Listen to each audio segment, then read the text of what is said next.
Alright guys, today we're going to show you how we picked up 100 horsepower at the same boost with this relatively simple trick, and then promptly blew the engine up. So let's briefly go over the setup that we have here. This is my dad's 1980 Pontiac Sunbird that we have swapped a Generation 4 5.3 liter LS engine into. It is set up with a set of eBay up and forward headers going into a T6 flange and then into a S480 Borg-Warner turbo. And our goal was to go 8s in the quarter mile with it. We have gotten very close to accomplishing that goal with this car, but we needed more horsepower to make it happen. And you'll notice that during my overview, I never mentioned an intercooler, and that's because the car doesn't have one. To make more horsepower, today we are going to install a methanol system and show you why you should be running methanol on your turbo car, just like we did with ours. All right, so let's give you guys a brief overview of the methanol setup. Right here you can see our methanol tank. You'll notice that it is not particularly large, and that is because we're not spraying a terrible amount of methanol, and it only needs to last for 8 seconds. Underneath of that we have our fuel filter and fuel pump. Nothing fancy, just a Walbro 255 and a PQY fuel filter. The pump goes up to our PQY fuel pressure regulator, which returns right back into our tank. I should mention that all of these fuel lines are PTFE, and the reason that we did that is because PTFE is 100% methanol compatible. It won't break down with the methanol. If you guys don't know, methanol is a fairly corrosive fuel. It will react with aluminum and break it down pretty heavily, so all of your fittings need to be anodized, and you know, you just gotta be careful with that kind of stuff. From our fuel regulator, we go up to our 2 methanol injectors, which are set up with these DIY auto-tune injector add-on bungs. And this is the only part in the system that is not anodized. If I had it to do over again, I would actually send this part off to get anodized, just so we were 100% fuel compatible. Our injectors are a set of Snake Eater Performance 1400cc injectors. They are stainless steel pintles, so they are also all fuel type compatible. Next, let's talk about how we stage these fuel injectors in. The setup there is not particularly fancy. It's literally one of the injectors is on this little hob switch, where basically this hob switch is set to a particular PSI, and that will ground out and then just close the circuit, and the injector is just on or it is off. Not really any particular fanciness there where we like PWM the thing in. The other injector is set up on an output from our microsquirt ECU, and basically we have it set up so that one injector comes on at 5 psi and the other injector comes on at 10 psi. So without further ado, let's get into the results on the dyno on how much horsepower this thing picked up at different boost levels. So let's go to that. To start off, we're going to make a bunch of pulls to sort of get a baseline on how the engine performs with no methanol injection. Our goal is to see how much horsepower the engine makes at particular boost levels, and also see how hot the manifold air temperature gets, given this is a non-intercooled setup.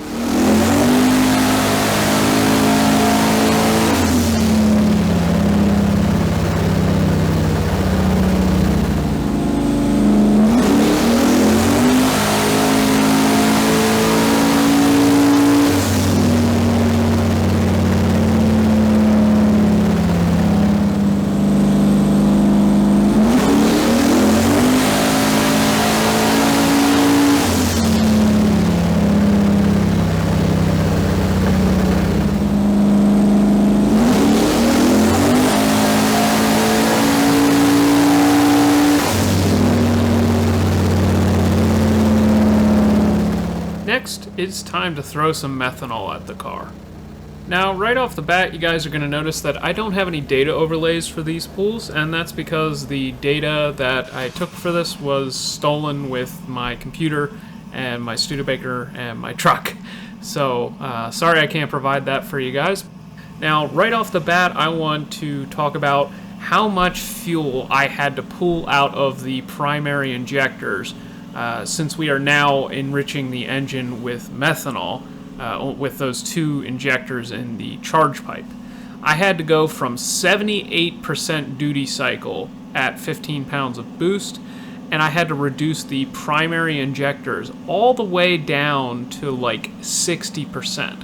So that's a huge change in the amount of injection, but that's the only way I could get the AFRs to be the correct value.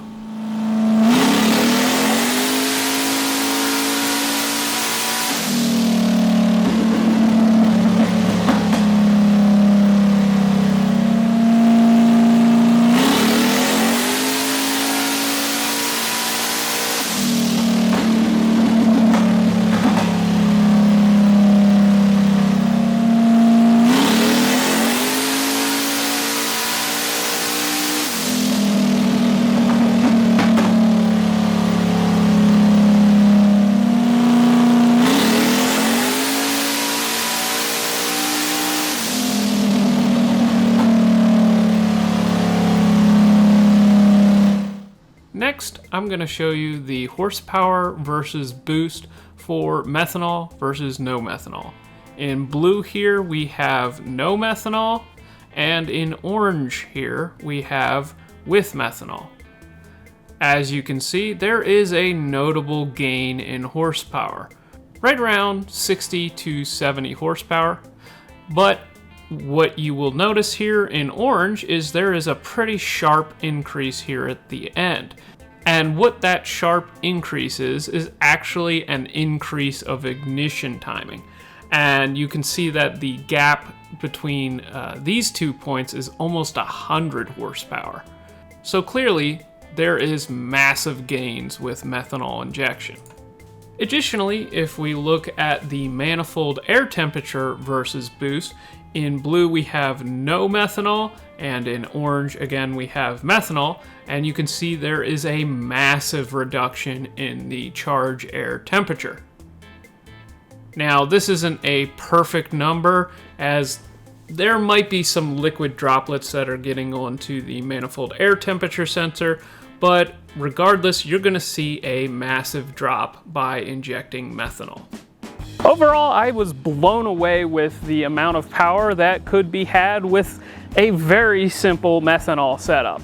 And we will definitely be experimenting more with it in the future, but I will say after the dyno session, we actually ran this down the track and we ran into a little bit of an issue on the top end. Unfortunately, the engine blew a head gasket on the top end, and I have a feeling as to why that happened. You'll notice that we are running a factory intake manifold on this setup, and they are not really meant to flow fuel through them. There are a lot of sharp bends and you know, that sort of thing, where the fuel could easily fall out of suspension, and you may get uneven distribution through the intake manifold. And if I had to guess, I would say that it is pretty likely that we probably leaned one or two of the cylinders out, and that may be why it blew a head gasket. In fact, it may have not even blown a head gasket. It may have fire slotted the head or something crazy like that, which is common with a methanol setup when you have a lean cylinder or two. So unfortunately, this setup is going to be coming out of the Sunbird, and frankly, we're probably going to do one of our DLS swap specials with this particular car, but you will definitely see this setup again in the future. So with that, I'm going to end this video off here. Make sure that you like, comment, and subscribe, and we'll see you in the next one.